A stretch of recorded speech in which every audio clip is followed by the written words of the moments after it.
कर रहा हूँ। ठीक है। तो हमने पिछले सैटरडे पढ़ा था आरएफसी के बारे में थोड़ा सा। तो आरएफसी का मतलब है कि दो सिस्टम्स को आपस में कम्युनिकेट करने का एक ज़रिया मिल जाए। तो आरएफसी के अंदर ही बैपीज़ होती हैं। तो इस पूरे यूनिट के अंदर हमारा काम आरएफसी बैपीज़ के साथ है। और एएलई, ये तीन चीज़ें हैं जो ज़्यादातर हम पढ़ेंगे। आरएफसी हो गया रिमोट फंक्शन कॉल्स, उसके साथ साथ बिजनेस एप्लीकेशन प्रोग्रामिंग इंटरफेसेस बैपीज़ कहलाती हैं ये।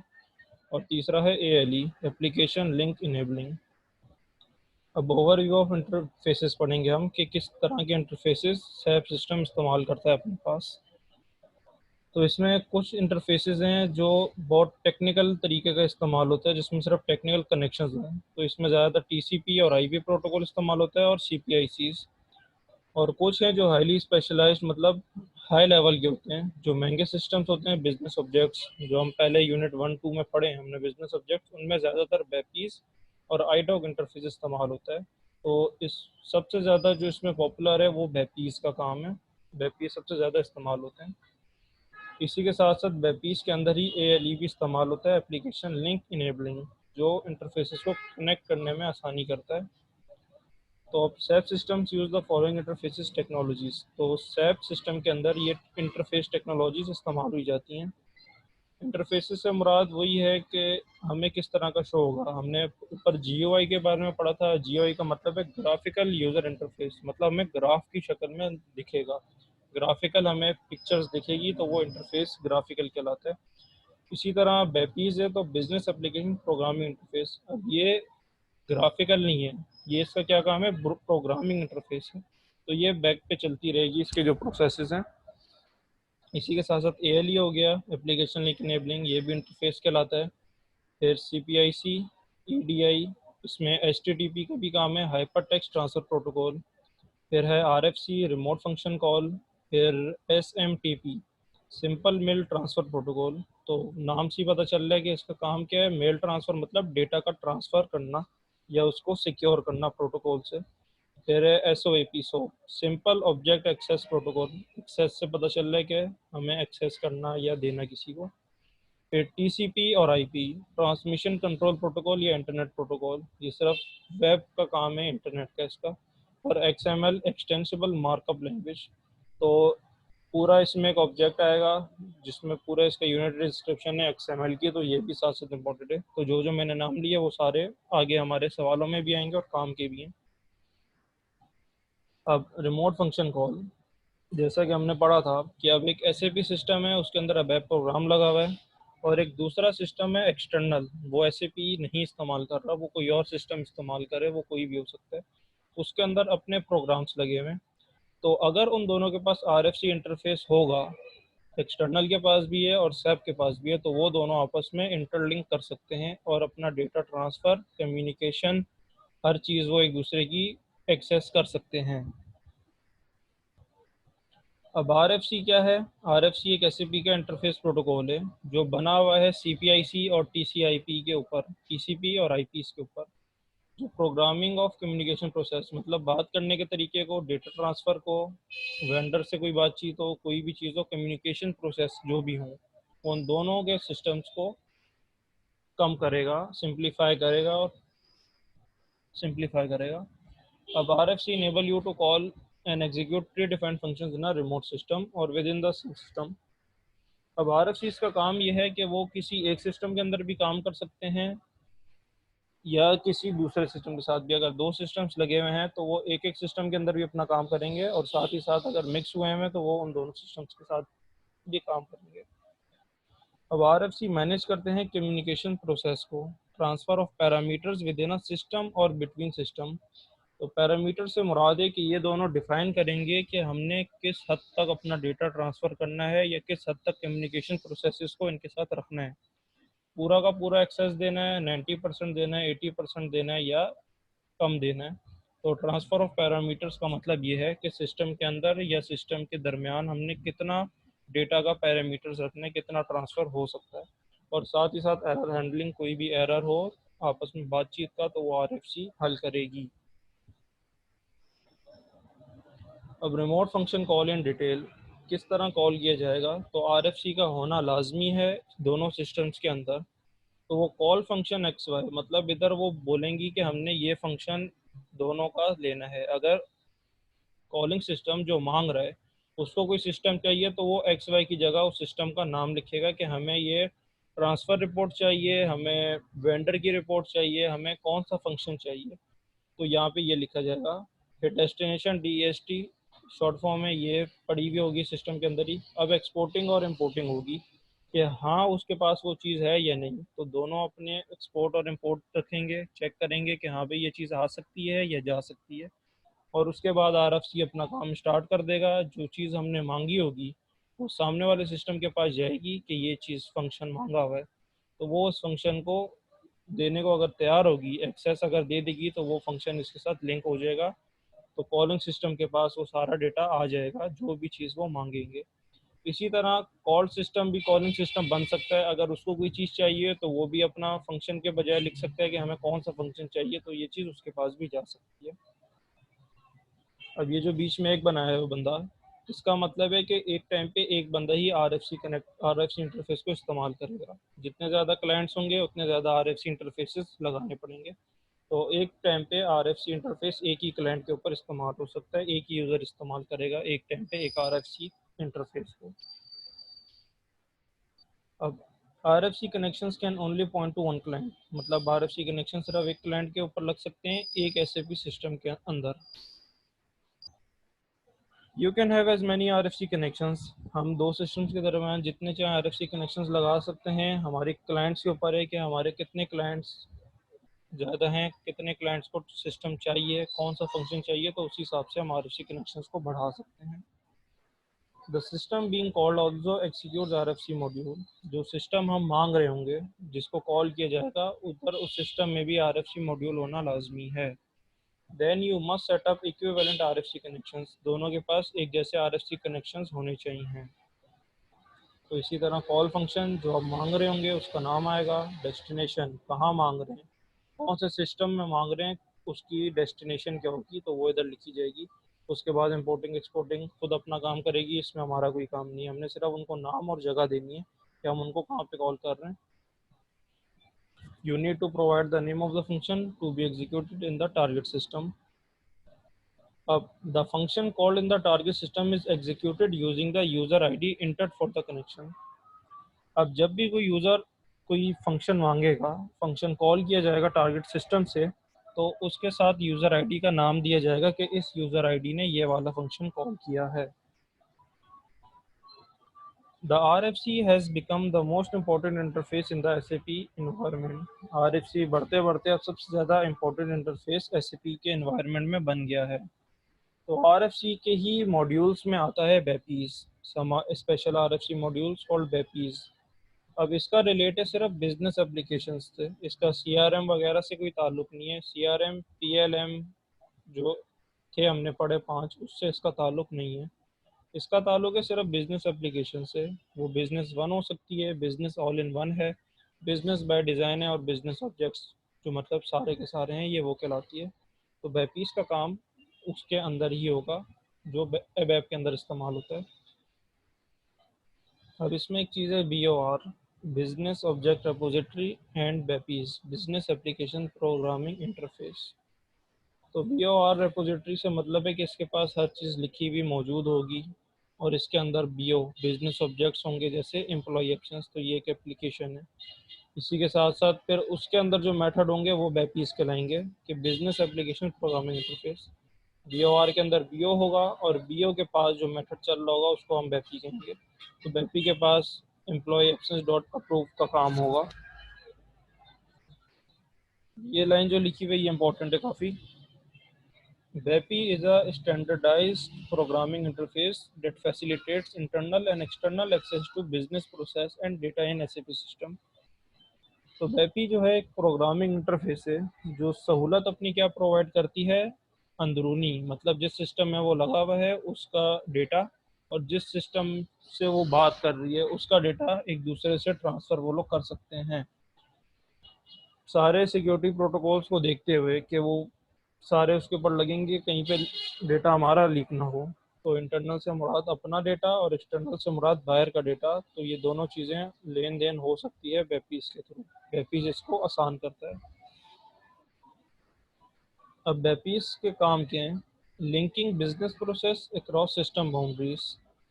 मतलब किसी एक सिस्टम में बिजनेस प्रोसेस कोई लग गया है, अगर वो चाह रहे हैं कि हमने दो से कनेक्ट करना है कि हमारी एक और कंपनी भी है जिसमें एसएपी लगा दिया है हमने, तो अब हम इन दोनों को लिंक करना चाह रहे हैं। तो अगर हम पूरे का पूरा एसएपी सिस्टम नहीं लिंक करना चाहते, हम सिर्फ एक एप्लीकेशन लिंक करना चाह रहे हैं, कोई एक बिजनेस प्रोसेस जैसे बिजनेस वन हो गया, या ट्रांसपोर्ट रिक्वेस्ट हम सिर्फ करना चाह रहे हैं, या वेंडर्स, ये वेंडर्स का सारा काम दोनों कंपनीज का एक ही जगह देखा जाए, तो वेबपीस उन दोनों को लिंक करने में आसानी करेगी, उन दोनों को लिंक करके देगी सिस्टम बाउंड्रीज के अंदर। तो इसकी एग्जांपल क्या दे रहे हैं? व्हेन यूजिंग एएलई, तो ये अकेले में नहीं कर सकती, इसको एएलई की ज़रूरत पड़ेगी, एप्लीकेशन लिंकिंग इंटरप्राइज। इसी के साथ साथ दूसरा point, integrating various solutions in the framework of SAP business suit. तो एसएपी बिजनेस सूट से इसको जो भी फंक्शंस मिले हुए होंगे वो अपना काम करती रहेगी। Connecting an SAP system to the internet, web BAPIs SAP system को इंटरनेट से भी कनेक्ट करेगी। इसी के साथ साथ एक्सटर्नल प्रोग्राम से भी, किसी और सिस्टम का कोई प्रोग्राम है तो उससे भी अगर कनेक्ट करना है, डेटा एक दूसरे को हम ट्रांसफ़र करना चाहते हैं या देखना चाहते हैं, तो उनसे भी वेबपीस कनेक्ट करने में आसानी करेगी। लास्ट में है working in conjunction with SAP business workflow.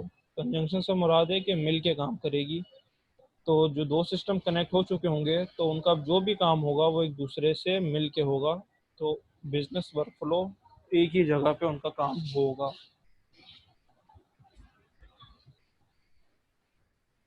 The significance of cross system business process. Cross system के लफ्ज़ से हमें समझ आ रही है कि क्रॉस सिस्टम मतलब दो सिस्टम का आपस में काम करने का क्या इसमें सिग्निफिकेंस हो सकती है, क्या इंपॉर्टेंस हो सकती है। तो अब इंपॉर्टेंस बताई जा रही है क्रॉस सिस्टम बिजनेस प्रोसेस की। अब इन्होंने एग्जांपल दी कि विद इन अ कंपनी एक ह्यूमन रिसोर्स सिस्टम है। अब वो चाहता है कि वो पूरे सिस्टम से अलग काम करे। ह्यूमन रिसोर्स को ज़्यादातर किसी भी सिस्टम के प्रोसेस से कोई काम नहीं होता, उसका सिर्फ अपने एम्प्लॉयज़ कस्टमर्स वगैरह से ताल्लुक़ है, ज़्यादातर सिर्फ एम्प्लॉयज़ का होता है। ह्यूमन रिसोर्स का काम यही है कि अपनी बिजनेस के अंदर एम्प्लॉयज़ को देखे, तो इस तरह उसका दूसरे किसी भी चीज़ों से ताल्लुक़ नहीं रहता। लेकिन पूरे का पूरा भी वो किसी सिस्टम से सेपरेट नहीं हो सकता, क्योंकि अकाउंटिंग अगर देखी जाए कि एम्प्लॉयज़ की तनख्वाह तो वो फाइनेंस डिपार्टमेंट से होती है, अकाउंटिंग में होगी तो वो किसी न किसी तरह इसको लिंक करेगा। तो इस सिचुएशन में हमें क्रॉस सिस्टम बिजनेस प्रोसेस को यूज़ करना पड़ेगा अपनी डेटा को एक्सचेंज करने के लिए। मतलब एचआर सिस्टम बिल्कुल ही अलग हो गया। एक कंपनी में एचआर सिस्टम बना, उसका किसी भी प्रोसेस से कोई ताल्लुक नहीं है, उसके पास सिर्फ एम्प्लॉयज़ हैं बस। लेकिन जब वो आहिस्ता आहिस्ता काम करेगी तो उसको एम्प्लॉयज़ की तनख्वाह के लिए तो बात करनी पड़ेगी सिस्टम के अंदर, वो बाकी तो उनके प्रॉब्लम सॉल्व करती रहेगी। लेकिन जब तनख्वाह की बात आएगी, जब वेजेस देनी होंगी, तो उनका डेटा तो सारा उसको चाहिए होगा। तो उसके लिए अब सिस्टम से तो वो पूरा का पूरा बाहर है।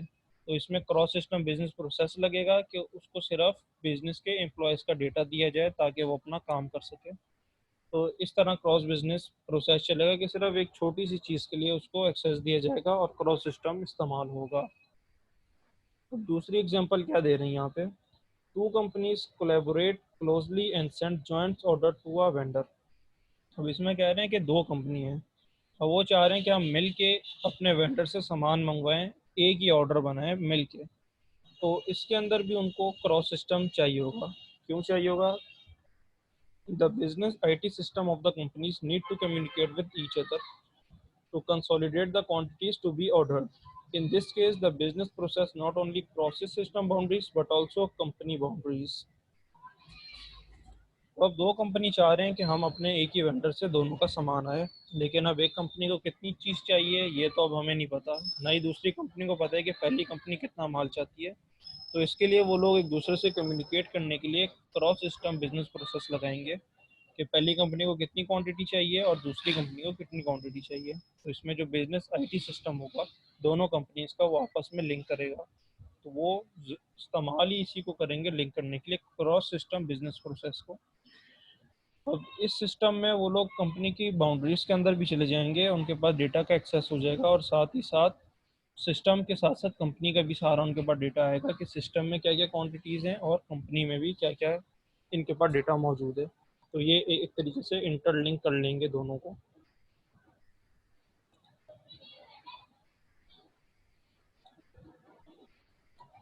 ठीक है। अब another example of when cross system business processes are used in the transfer of a limited quantity of specific data. For example the electronic transfer of account statement data from a bank to a company. अब इसमें बता रहे हैं वो लोग, एक और example क्या है इसकी, कि डेटा को ट्रांसफ़र करने का, कि अगर सिर्फ एक छोटी सी हमने लिमिटेड क्वांटिटी बतानी है डेटा की तो वो भी इसी के थ्रू होगी। तो क्या होगा, सिर्फ जो चीज़ बैंक अपनी कंपनी को देना चाह रही है तो वो दिया जाएगा, पूरे का पूरा नहीं बताया जाएगा। तो साथ ही साथ ये बता रही है कि डेवलपमेंट्स, मतलब पिछले अभी टाइम में जितना ये 40-50 साल से ऐसे भी चल रहा है, तो क्रॉस सिस्टम बिजनेस प्रोसेस का भी काम आहिस्ता आहिस्ता बढ़ता गया और उसकी पॉपुलैरिटी में भी इजाफा हुआ है। आप लोगों की तरफ से सब सेट है, समझ आ रही है? Yes sir. ठीक है। बाबर समीउल्लाह। यस सर, आ रहा है। ठीक है।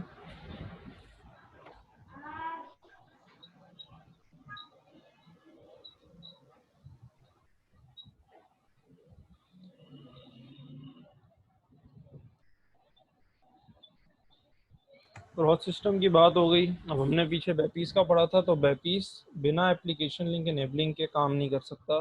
तो इसका काम क्या है एप्लीकेशन लिंक इनेबलिंग का? प्लांट मेंटेनेंस हो, इन्वेंट्री मैनेजमेंट हो, इसी के साथ साथ सेल्स, शिपिंग और बिलिंग, और लोकल परचेसिंग, और पीपी से मुराद प्रोडक्शन प्लानिंग। अब ये एक जगह पे मौजूद है। दूसरी जगह मौजूद है accounting, central controlling, inventory, purchasing और सेल्स, इंफॉर्मेशन से रव इनकी। और सेंट्रल परचेजिंग ये लोकल थी, अब ये है सेंट्रल, मतलब अंदरूनी, जो अपने लिए चाहिए। लोकल से मुराद जो पूरे सिस्टम के लिए चाहिए या पूरी कंपनी में जो चीज़ चाहिए उसके लिए प्रोडक्ट के हिसाब से। सेंट्रल है अपने लिए। Reference system for master data and text data, master data और टेक्स्ट डेटा अब ये दूसरे सिस्टम में मौजूद है। और तीसरे के पास क्या मौजूद है, सेल, शिपिंग और बिलिंग के हिसाब से सारा काम। परचेजिंग ऑफ ट्रेडिंग गुड्स, खरीदने वाले सामान की हर चीज़। इन्वेंट्री मैनेजमेंट इसके पास भी है, और लोकल कंट्रोलिंग। तो इन तीनों चीज़ को इंटरलिंक कौन करेगा, एप्लीकेशन लिंक इनेबलिंग। इन जो डेटा अगर हमें अकाउंटिंग से चाहिए पहले सिस्टम को तो वो इससे दे देगा। इसी तरह अगर तीसरे से कोई चीज़ चाहिए तो वो पहले को मिल जाएगी, और पहले से जो भी चीज़ चाहिए वो 2 या 3 को मिल जाएगी। तो एली का काम यही है कि डिस्ट्रीब्यूट करना बिजनेस प्रोसेसेस को। अब एएलई का मतलब creating and operating distributed applications. Applications create करना, डिस्ट्रीब्यूटेड मतलब दो सिस्टम्स के लिए कोई एप्लीकेशन बनाना, या वो जो दो सिस्टम में एप्लीकेशंस लगी हुई हैं उनको ऑपरेट करना, उनके ऊपर काम करना। अब इसका बेसिक कॉन्सेप्ट क्या है, इंश्योर करना the operation of a distributed yet integrated system landscape, मतलब कि जो दो सिस्टम में एप्लीकेशन लगी हुई है, इंटीग्रेट हो चुकी है वो पूरे सिस्टम में, उसको इंश्योर करना सारा।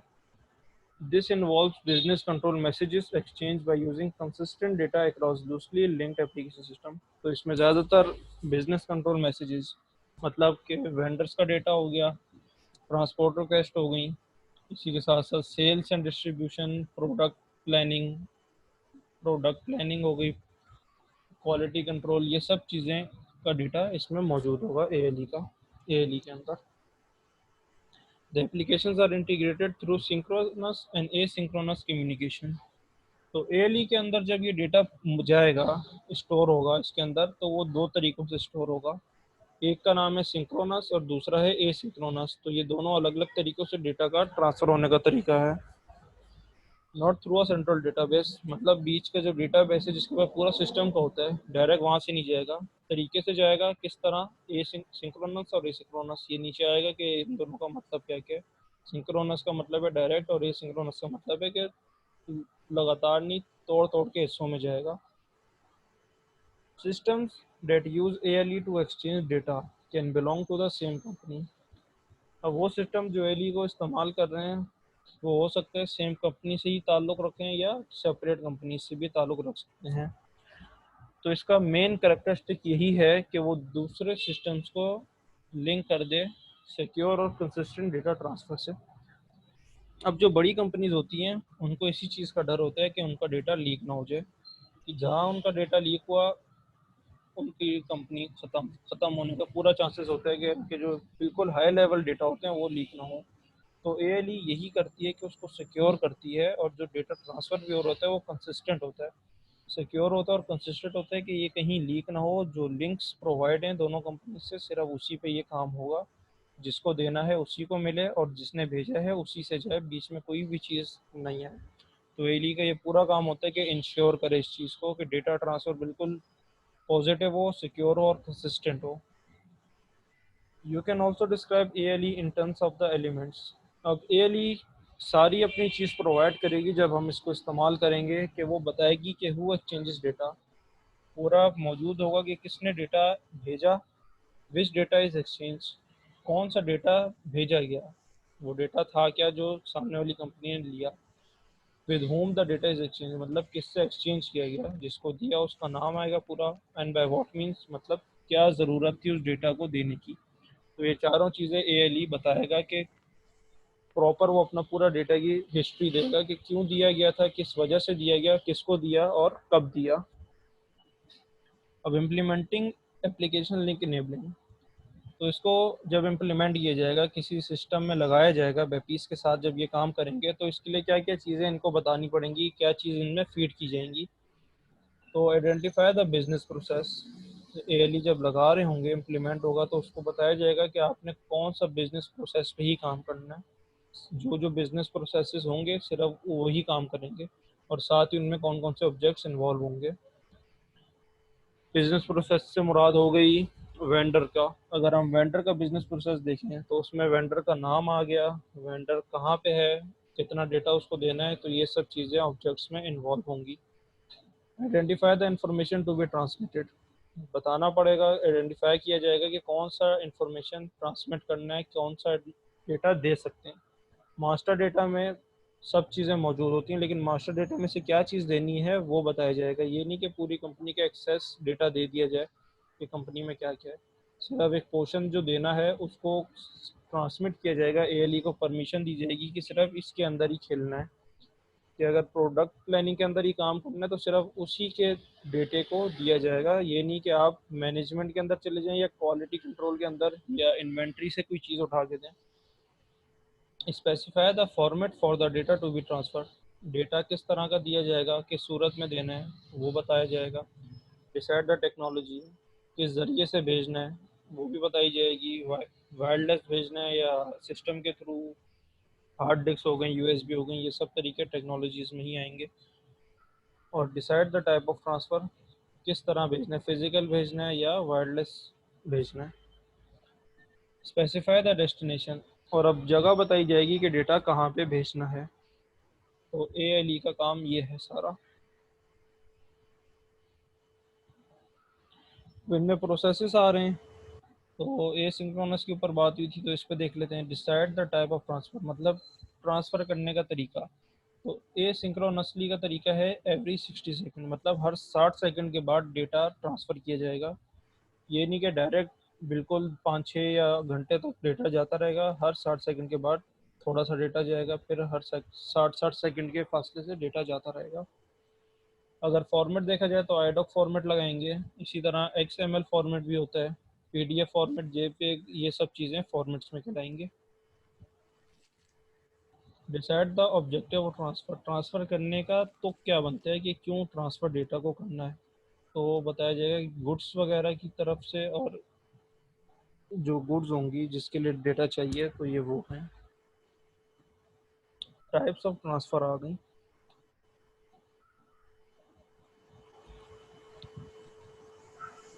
तो पहला है सिंक्रोनस और दूसरा है asynchronous. Synchronous transfer means the data is transferred when it is created और चेंज। सिंक्रोनस का मतलब है जिस टाइम डेटा ट्रांसफर कर रहे होंगे, क्रिएट करेंगे, उसी टाइम वो डेटा चला जाएगा, या जिस टाइम हम उस डेटा को चेंज करेंगे वो उसी टाइम उस सामने वाले के पास पता चल जाएगा कि चेंज हुआ और ट्रांसफ़र हो जाएगा। दूसरा तरीका है एसिंक्रोनस। हम इसको जब स्टार्ट करेंगे तो ये इंटरवल्स हमारी चॉइसेस होंगी कि हमने 60 सेकंड के बाद भेजना है, 1 मिनट के बाद भेजना है, या 5-5 मिनट के गैप से अपने डेटा को भेजते रहना है। There are few restrictions when trying to link systems. The system being linked must have the technical compatibility to receive the communication. RFC enabled and HTTP enabled and interpret the format transfer IDOC or XML SAP systems or different releases can be linked using ALE. तो ALE को लगाने के time ये check करना होगा कि जिस system में ALE लगा हुआ है और जिस सामने वाला सिस्टम से लिंक करना है वो दोनों कंपैटिबल हैं, मतलब RFC लगा हुआ है या नहीं लगा हुआ, या HTTP इनेबल है या नहीं। इसी के साथ साथ अगर आईडॉक फॉर्मेट एक सिस्टम दे रहा है तो दूसरा वाला इतनी कैपेबिलिटी रखता है कि वो आईडॉक फॉर्मेट को रिसीव कर सकता है और साथ ही साथ XML, ये दोनों मतलब सिस्टम्स ले सकते हैं या नहीं। तो ये भी लगाते वक्त हमने देखना होगा कि दोनों सिस्टम टेक्निकल कंपैटिबिलिटी पे पूरे उतरे। सही आई डॉक फॉर्मेटिंग का थोड़ा बता दें इसका, और एक्सएमएल फॉर्मेटिंग भी। आईडॉक और XML ये फॉर्मेट का तरीका होता है कि XML जो है एक्सटेंसिबल होता है। इसका मतलब होता है कि इसके अंदर टैग्स लगे हुए हों या छोटा सा डेटा कोई मौजूद हो, पूरा का पूरा डेटा ठीक नहीं है। हो, छोटे से टैग्स हों। अगर हम उस टैग को दबाएंगे तो हमारे पास वही डेटा आएगा जिस पे हमने टच किया है। और आईडॉक भी इसी तरह है, तो ये भी अगले लेसन में पूरे ही आएंगे। जी ठीक। Describing the basics of web services. Fundamentals of web services मतलब जो ऐसे भी इस्तेमाल करता है वेब सर्विसेज वो क्या क्या हैं और किन चीज़ों को वो सपोर्ट करता है, और उस सिस्टम पे जो सपोर्टेड होंगी वेब सर्विसेज उनमें बात की जाएगी। अब SAP NetWeaver as AS application server is a development platform for web services. मतलब ये डेवलपमेंट प्लेटफॉर्म है, इस पर वेब सर्विसेज क्रिएट भी की जाती हैं और काम भी कर सकते हैं। तो web services are web based interfaces. अब ये भी इंटरफेस ही हैं। अब ये कौन से इंटरफेस हैं? वेब बेस्ड, मतलब इनकी कोई एप्लीकेशन नहीं है। जिस तरह अभी हम जूम की एप्लीकेशन खोल के बैठे हुए हैं तो ये अब एप्लीकेशन के थ्रू तो चल रहा है, लेकिन जब हम इसको डायरेक्ट क्रोम से खोलेंगे तो वो वेब बेस्ड कहलाएगा। इसी तरह अब ये हम स्क्रीन देख रहे हैं तो ये GUI कहलाता है कि हम ग्राफिकल तरीके से देख रहे हैं, तो ये भी इंटरफेस का एक तरीका है। और अभी हमने पीछे वेब पीस पढ़ी तो वो प्रोग्रामिंग इंटरफेस है, बैक एंड पे वो काम करेगी, तो ये सारी इंटरफेसेस कहलाती हैं। और web services web based interfaces हैं जो किसी भी सिस्टम के सिनेरियोज में लग सकती हैं। In practice the web service is made available through an internet protocol. अब ये वेब सर्विस किस तरह लगती हैं? इंटरनेट के थ्रू लगती हैं। And application using the service is operated using a web browser. और इसी के साथ साथ जो एप्लीकेशन वेब ब्राउजर इस्तेमाल कर रही होगी उसमें भी ये वेब सर्विसेज लग सकती हैं। और वेब सर्विसेज हैं क्या? ये टेक्निकल बेसिस है फंक्शंस ऑफ एन एप्लीकेशन। मतलब किसी भी एप्लीकेशन के काम करने का जो तरीका होता है ये उसका बेस होती हैं। बिना वेब सर्विसेज के वो एप्लीकेशन काम नहीं कर सकती। नेट बंद होगा एप्लीकेशन कुछ भी नहीं कर सकेगी। तो ये एक एप्लीकेशन का बेस होती है और उनके फंक्शंस करने का टेक्निकल बेस है। अब वेब सर्विसेज स्टैंडर्ड्स मतलब किस किस तरह की वेब सर्विसेज होती हैं। The following basic standard for web services are supported. मतलब SAP नेटवीवर के अंदर ये चारों की चारों सपोर्टेड हैं और इन पे इनको यूज़ किया जा सकता है। तो अभी हमने पीछे ऊपर XML पढ़ा, आईडॉक एंड XML। तो XML का क्या मतलब है? Extensible markup language. फिर है SOAP simple object access protocol. फिर है WSDL web services description language. और फिर है UDDI universal description discovery and integration. अब SOAP क्या डिस्क्राइब करता है? SOAP describes a protocol that you can use to call web services in distributed systems landscapes। तो SOAP उस सर्विस का पता करेगा जो दो डिस्ट्रीब्यूटेड सिस्टम्स के अंदर लगी हुई होंगी, उसको कॉल करेगा। अब SOAP यूज़ क्या करता है? HTTP को ही इस्तेमाल करता है ये as a transport protocol. And SOAP message has a header. अब ये जो SOAP का मैसेज होगा उसके ऊपर एक हेडर होगा जिसपे एक परमानेंट मैसेज लिखा हुआ होगा जो हर दफ़ा जब भी हम कॉल करेंगे तो वो लिखा हुआ आएगा। तो उसके अंदर होगा क्या? Specific information and a body with the actual message. तो उसमें जो भी वेब सर्विसेज चल रही होंगी तो वो ऊपर लिखी हुई आ जाएंगी हर दफ़ा जब भी हम SOP के ज़रिए किसी भी वेब सर्विस को कॉल करेंगे। WSDL क्या है? WSDL एक XML बेस्ड इंटरफेस है, डेफिनेशन लैंग्वेज। तो मतलब ये एक लैंग्वेज है जो डेटा को ट्रांसफ़र करने के लिए इस्तेमाल की जाती है। और तीसरी है UDDI, ये है directly for dynamic web basis. इसका भी इतना कोई काम नहीं है। जो मेन काम है वो SAP का है, SOAP और XML का। अब वो पिक्चर के थ्रू बता रहे हैं कि वेब सर्विसेज और सेपनेट वीवर एप्लीकेशन सर्वर किस तरह काम करते हैं। अब ये UDDI है, ये एक तरीके से डायरेक्टरी है। इसके अंदर हर सर्विस मौजूद होगी कि कौन कौन सी सर्विस यूज़र इस्तेमाल कर सकता है। तो नंबर 1 पे सर्विस पब्लिकेशन, वेब सर्विस के थ्रू इस पे सर्विस सारी दी जाएंगी कि हम लोग ये सर्विस प्रोवाइड कर रहे हैं।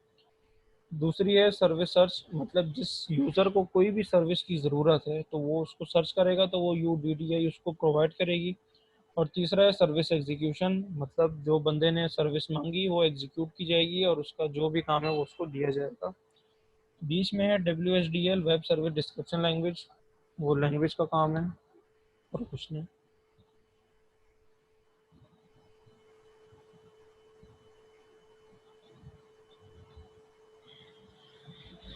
अब यूनिट 3 में है डिस्क्राइबिंग ओ डेटा इन SAP गेटवे।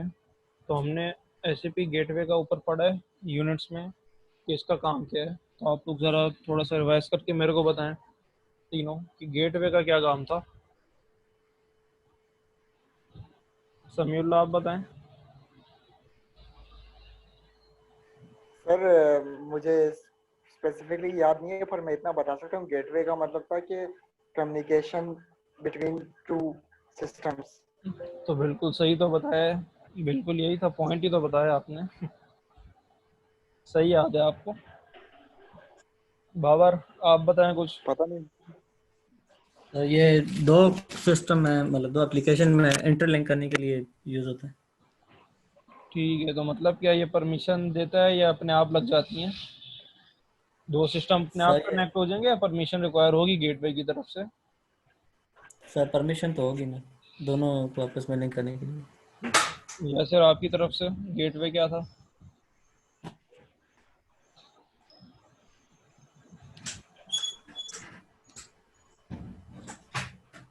या सर हेलो। आपको कितना याद है गेटवे क्या था? ये मतलब डाटा के लिए यूज का मतलब डाटा को लेकर नहीं, इसका काम सिर्फ ये था कि अगर एक SAP सिस्टम से दूसरे SAP सिस्टम को कनेक्ट करना है तो ये परमिशन रिक्वायर होगी, तो वो परमिशन गेटवे देगा। गेटवे का इतना सा काम है, सिर्फ परमिशन देना। ठीक है, तो समीउल्लाह और बाबर आपको सही आता है, यासिर का हल्का फुल्का लिया था तो खैर है, कोई मसला नहीं। तो मैं यहाँ पे इसको बंद कर रहा हूँ क्योंकि टाइम पूरा होने वाला है 40 मिनट का। तो हम दूसरा सेशन वापस से स्टार्ट करते हैं, फिर यूनिट 6 का लेसन 3 वहाँ से शुरू करते हैं। ठीक जी है। ठीक है सर, ठीक है।